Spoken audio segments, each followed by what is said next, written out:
Assalamualaikum dan salam sejahtera. Semalam Lokman Nur Adam menjawab video saya. Selama 1 jam, dia memberi penerangan, explain sebab apa dia menghentam Ismail Sabri Yaakob.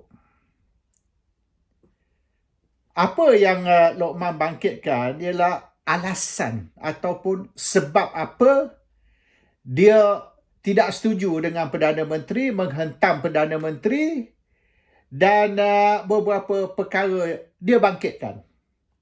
Tapi semua itu hanya alasan atau sebab apa dia menghentam Perdana Menteri. Dia tidak nafi yang dia menghentam Perdana Menteri. Dan ramai orang lain lah saya dengar memberi hujah yang sama atau alasan yang sama, iaitu Ismail Sabri Yaakob ni lemah, Ismail Sabri Yaakob ni mengutamakan parti pembangkang, Ismail Sabri Yaakob ni survive dengan sokongan PAS dan Bersatu. Tanpa PAS dengan Bersatu ni, Ismail Sabri akan jatuh dan macam-macam lagi. Ismail Sabri ni lebih Perdana Menteri kepada PAS dan Bersatu daripada Perdana Menteri kepada UMNO. Apalah alasan tu, kita tak kisah. Memang ada sebab, ada alasan kerana apa mereka menghentam Ismail Sabri. Tapi soalan dia, Ismail Sabri ni Perdana Menteri Malaysia tapi dari parti UMNO. Jadi kalau kita mengutuk Ismail Sabri, bermaknanya kita membangkitkan kelemahan UMNO. Dulu dari Parti Bersatu, kita boleh hentam Muhyiddin sebab keburukan ialah Parti Bersatu. Sekarang keburukan terjatuh kepada UMNO. Sama macam kita kata kita sayang Ismail Sabri. Kita tak benci dia. Ya. Sama macam kita kata kita buat satu press conference dan kita kata kita sayang isteri kita, kita tak benci isteri kita. Tapi isteri kita ni perangai buruk. Isteri kita ni kadang-kadang seminggu tak balik rumah. Dan dia tidur dengan berbagai-bagai jenis manusia. Anak saya 6 orang ni, bukan anak saya yang sebenar. Tengok seorang muka India, seorang muka Cina, seorang muka Mak Saleh, seorang muka Bengali.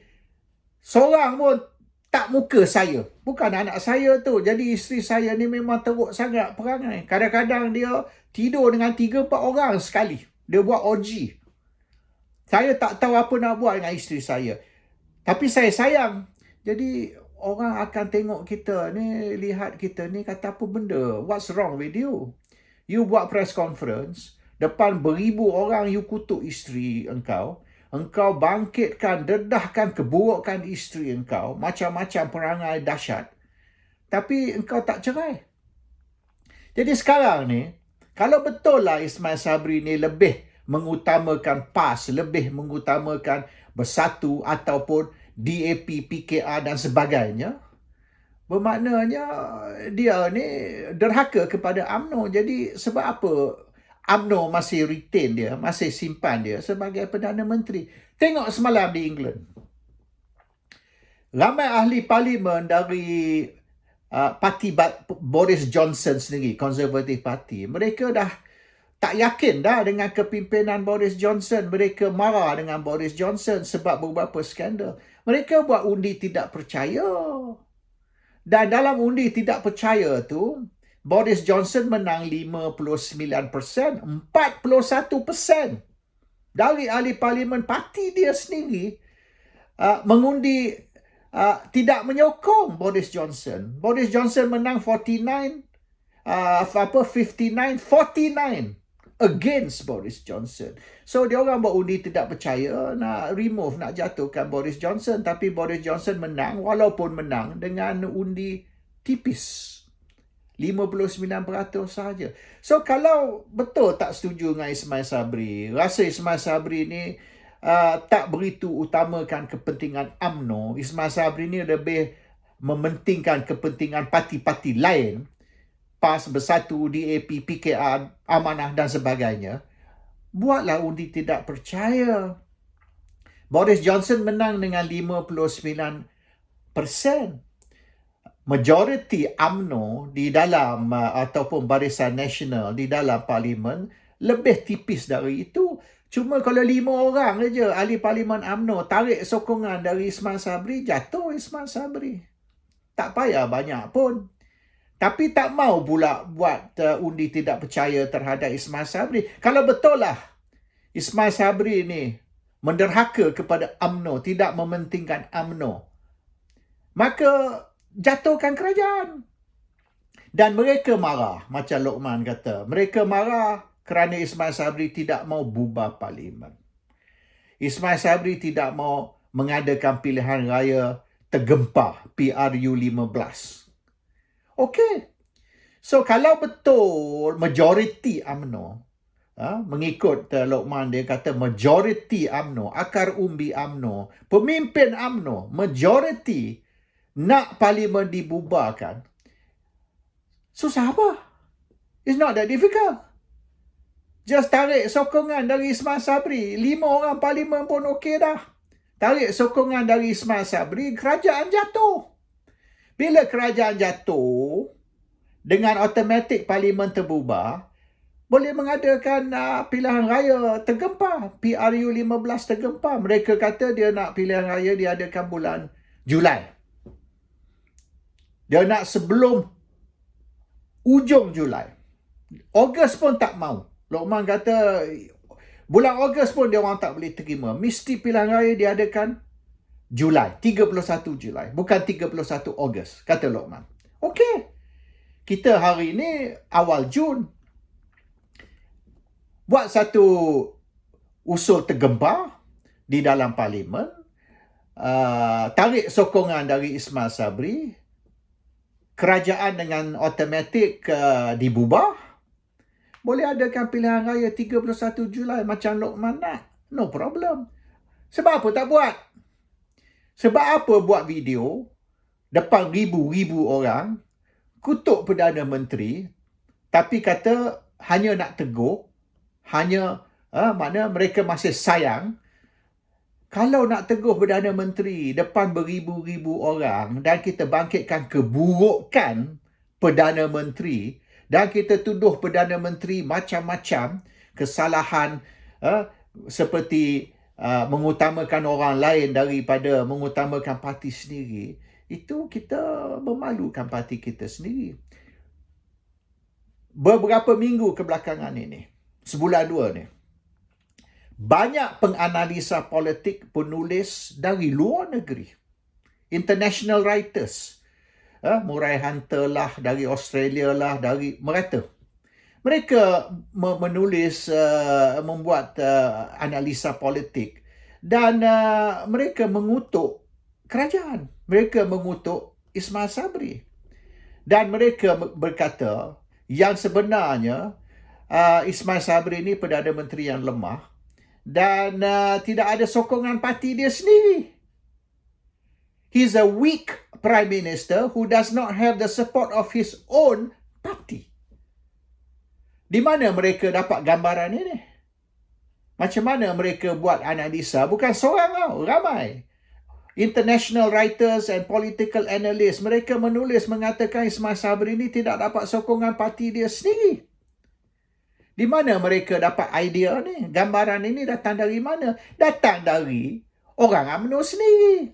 Orang macam Lokman dan beberapa orang lain, mereka mengutuk Perdana Menteri, memberi gambaran seluruh dunia mendapat gambaran yang Ismail Sabri ini tidak dapat sokongan parti sendiri. Kalau betul lah UMNO tidak sokong Ismail Sabri, kalau betul lah UMNO nak parlimen dibubar dan pilihan raya diadakan pada atau sebelum 31 Julai, iaitu tahun depan, buat saja undi tidak percaya. Jatuhkan kerajaan. Dan adakan pilihan raya. Yang pergi buat video ni, tiap-tiap hari buat video menjerit, mengutuk, membangkitkan keburukan, kelemahan Perdana Menteri. Buat apa?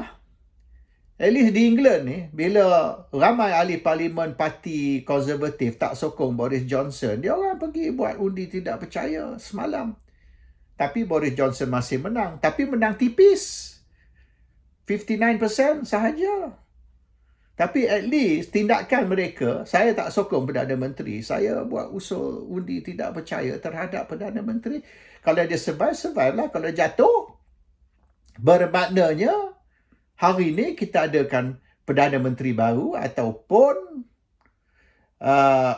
Boris Johnson pergi menghadap Ratu Elizabeth, Queen Elizabeth dan minta supaya parlimen dibubarkan dan pilihan raya diadakan. He can do, maknanya either dissolve parlimen ataupun seorang orang baru ambil alih sebagai Perdana Menteri. So, tindakan UMNO ataupun aktivis-aktivis UMNO, bukan saja Lokman, beberapa orang lain, is neither here nor there. You rasa Perdana Menteri ni sudah tidak sesuai lagi. Dan you rasa kerajaan ni patut dibubar ataupun digulingkan and pilihan raya diadakan. Bertindaklah mengikut apa yang you nak. Jangan hari-hari duduk menjerit, mengutuk dan sebagainya. So that's the issue.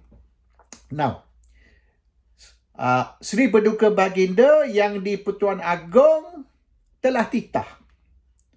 Stop all this negative politicking. Sebab hari-hari kita duduk berpolitik, tak habis-habis berpolitik, mengutuk Perdana Menteri, mengutuk kerajaan, meminta supaya parlimen dibubarkan dan pilihan raya tergempar diadakan. Hari-hari kita duduk tu. Kita menakutkan pelabur asing. We are creating confidence deficit or crisis of confidence terhadap Malaysia. Seri Paduka bagi tahu, Seri Paduka ni telah titah stop kekecohan ni dan fokus kepada kepentingan rakyat dan ekonomi negara. Itu saja. Stop the politicking, build up the economy, solve the rakyat's problems. Itu yang dititah oleh Agong. So sekiranya kita tak boleh setuju dengan keadaan politik sekarang dan kita perlu ada apa yang kita rasa perlu adakan pilihan raya dan pilihan raya lah hanya satu cara sahaja untuk menyelesaikan masalah ekonomi, masalah politik, maka adakanlah pilihan raya. Dan kalau Ismail Sabri enggan bubah parlimen, buat undi tidak percaya, jatuhkan Ismail Sabri melalui undi tidak percaya dan adakan pilihan raya. So, apa susah sangat orang UMNO ni tarik diri dari kerajaan? Menteri Kabinet ramai orang UMNO. Letak jawatan. Resign sebagai Kabinet member dan kata saya tidak sokong lagi Perdana Menteri, saya sudah tidak yakin terhadap Perdana Menteri dan saya tarik sokongan. Maka Agong bolehlah berkenan untuk parlimen dibubar oleh kerana ramai atau kebanyakan ahli parlimen UMNO setelah tarik sokongan dari Ismail Sabri, maka Ismail Sabri tidak lagi mempunyai sokongan majoriti di parlimen, maka Agong akan berkenan supaya parlimen dibubar dan pilihan raya diadakan. Itulah tindakan dia. Bukan kita menjerit hari-hari mengutuk, tapi kita sendiri duduk dalam kerajaan, kita sendiri tidak sanggup tarik diri dari kerajaan ataupun membuat undi tidak percaya terhadap Perdana Menteri. Now, kalau betul cara menyelesaikan masalah Malaysia, masalah politik dan masalah ekonomi dan masalah rakyat ialah melalui pilihan raya, dan go ahead and do it. Tapi siapa akan bertanding pilihan raya?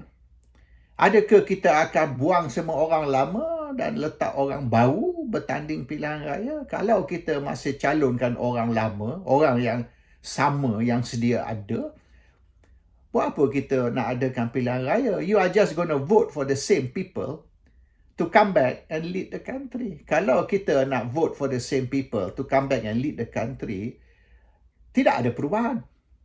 Apa perubahan yang kita ada? Orang yang sama, cara kerja yang sama, maknanya result yang sama. If you do the same thing with the same people, you get the same result. So, bagaimana pilihan raya akan menyelesaikan masalah negara? I don't see it. Unless kita jamin rakyat, semua ahli parlimen yang ada sekarang, kita tidak akan benar mereka bertanding. Ke semua 222 calon ahli parlimen orang baru. Orang yang tak pernah bertanding dulu. Orang yang tak pernah pegang jawatan ahli parlimen dulu. A totally new batch of people. Okey lah. So proceed lah. So kita akan calonkan 222 ahli parlimen dan 500 lebih di DUN. Dan totally orang baru. None of the old people will be around. Najib ke, Zaid ke, Ismail Sabri ke. Tak kisahlah. Semua tidak akan dibenar bertanding. Yang akan bertanding semua orang baru yang tak pernah bertanding pada masa lepas. Jadi kita jamin bahawasanya kerajaan baru ni akan mencapai matlamat baru, will get new results. But kalau kita nak letak orang lama, muka-muka lama tu yang dah berapa kali pilihan raya bertanding, untuk bertanding sekali lagi pilihan raya akan datang, tak ada beza lah. Just continue dengan kerajaan yang ada dah. Dan kita kata kalau kita bertanding kali ini, UMNO akan menang besar. Akan menang dengan majoriti yang lebih. Dan tak perlu kita berpakat dengan PAS ke, Bersatu ke. Atau kita tak perlu layan di skema besar. Barisan cukup. Ada ke perkara itu benar? Are we living in a dream world or what? Masa di pilihan raya negeri Johor, misalan, jumlah undi yang UMNO perolehi sama. Same as dulu. Tak ada apa makna meningkat begitu tinggi. It's the same number of votes. Cuma pengundi ramai tak keluar. Jadi, oleh kerana pengundi ramai tak keluar, pembangkang tidak mendapat undi mereka. Oleh kerana orang yang menyokong pembangkang tak keluar mengundi, UMNO dapat masih lebih kurang sama undi dulu. Jadi, UMNO nampak macam menang besar, but that's not quite true. So, kita kena kaji betul-betul result pilihan raya sebelum ni, pilihan raya negeri, dan tengok betul ke UMNO ni akan menang besar tanpa bekerjasama dengan sesiapa. Dan kita kata, okay, Ismail Sabri ni is the poster boy bagi UMNO dan Barisan Nasional. Dan kita kata juga, Najib sendiri kata yang tarikh bubar parlimen dan pilihan raya yang ke-15 akan ditentukan oleh UMNO top 5.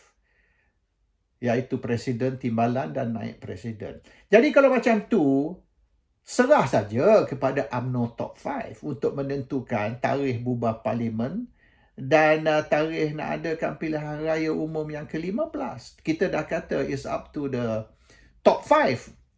Jadi yang kita duduk kutuk lagi Ismail Sabri, kenapa tak bubar parlimen? Kita nak parlimen dibubar. Kita nak adakan pilihan raya 31 Julai. Kita tak mau 31 Ogos. Kita duduk kutuk, duduk bising. Jadi tadi kata top 5. Sekarang ni, apabila top 5 belum buat keputusan, kita kutuk Perdana Menteri. Jadi a bit inconsistent lah. Pendirian kita ni nampak tidak tegas. And kita kena lihat juga, Lokman ni bukanlah pemimpin parti. Tapi Lokman ni dilihat sebagai proksi pemimpin-pemimpin parti tertentu. Jadi apabila Lokman bercakap ni, orang tidak lihat sebagai idea-idea ni dari Lokman. Lokman ni is considered loudspeaker. Iaitu Lokman ni proksi pemimpin UMNO tertentu. Dan apa yang Lokman cakap ni, dia menyuarakan actually suara dari pemimpin tersebut. Jadi apabila orang melihat bagai ni, Lokman's not independent. Lokman ni is representing or a proxy to a certain UMNO leader. Top UMNO leader. Maknanya pucuk pimpinan teratas. Jadi apabila Luqman bercakap ni, dia memberi gambaran ada pergaduhan ataupun peperangan di antara pemimpin-pemimpin UMNO atasan. That means the UMNO top leadership is fighting and they are using a proxy war to fight. Jadi apabila nampak pucuk pimpinan UMNO ni berpecah, Tim A dan Tim B, dan mereka ingat semula masa tahun 80-an, Tim A, Tim B, itu Tengku Razali Mahathir, tahun 90-an, masa Anwar Mahathir, Tim A, Tim B, dan tahun 2006, Mahathir lawan Pak Lah, Tim A, Tim B. Tahun 2015, Mahathir lawan Najib, Tim A, Tim B. Jadi, mereka melihat ini kali kelima semenjak tahun 80-an, 90-an, tahun 2006, tahun 2015. Ini kali kelima UMNO berpecah di antara Tim A, Tim B. Dan kali keempat, kali terakhir dulu, bila UMNO berpecah Tim A, Tim B, Mahathir lawan Najib, UMNO jatuh. Barisan Nasional kalah pilihan raya. Jadi kalau sekarang, sekali lagi, kali yang kelima UMNO berpecah di antara Tim A, Tim B. Dan buktinya, Luqman Adam, yang bercakap bagi pihak Tim B di dalam UMNO, orang tidak yakin lagi dengan kerajaan. Terutama sekali pelabur asing, mereka rasa Malaysia ni tak stabil. Malaysia ni tidak aman. Jadi pelabur asing ni hold back dulu. Dia nak tengok apa akan berlaku. Kita tunggu tengok pilihan raya. Kita tunggu tengok apa jadi sebelum kita labur di Malaysia. Ini menjejaskan ekonomi Malaysia. Ini membuat ekonomi Malaysia ni sakit. Dan ekonomi Malaysia ni terjejas kerana kita. Kerana kita yang memberi gambaran UMNO ni berperang. UMNO ni sudah pecah dua. Dan UMNO ni tidak stabil. Kerajaan tidak stabil. Dan rakyat lagi susah. Apabila ekonomi ini terjejas, rakyat lagi susah. Okey. Kita rasa kita nak adakan pilihan raya untuk menyelesaikan masalah yang di mana saya kata tidak logik. Berapa kita kena belanja? Mengikut UMNO, mengikut Dr. Mahathir, 3.5 bilion kita kena belanja untuk mengadakan pilihan raya. Kalau kita nak adakan pilihan raya dalam bulan Julai, bulan depan ni, kita kena belanja 3.5 bilion. Mahathir sendiri dah kata, masa saya dulu, kita belanja 1.5 bilion. Saya tak faham sebab apa Najib ni perlu 2.6 bilion. Mahathir rujuk kepada 2.6 bilion duit yang Najib terima dari Arab Saudi. Why does he need 2.6 billion from the Arabs? Saya dulu masa saya 1.5 bilion saja. Yalah, tu tahun berapa? Tahun bila? Tahun 80-an, tahun 90-an. Sekarang ni inflasi. Jadi, mereka sendiri mengaku pilihan raya akan datang ni akan perlu belanja 3.5 bilion. Kita bazir duit 3.5 bilion untuk mengadakan pilihan raya, padahal pilihan raya ni tak perlu diadakan hingga tahun depan bulan September. Adakah lebih baik 3.5 bilion tu dibelanja untuk rakyat, dibagi kepada rakyat, daripada kita bazir untuk pilihan raya? Dan akhirnya kalau kita adakan pilihan raya, result sama. UMNO Barisan Nasional akan kembali memerintah dan Perdana Menteri akan daripada UMNO. So, we are back to square one. The same government, the same party. And we spend 3.5 billion just to come back to where we already are now. Sebab apa nak bazir duit? Hanya untuk nak bagi UMNO menang besar dan UMNO tak perlu kongsi kuasa ataupun bergantung kepada orang lain. It's all ego, it's all maknanya kita ni mabuk kuasa, lust for power, and we are going to waste 3.5 billion of rakyat's money just to satisfy our ego? Assalamualaikum, salam sejahtera.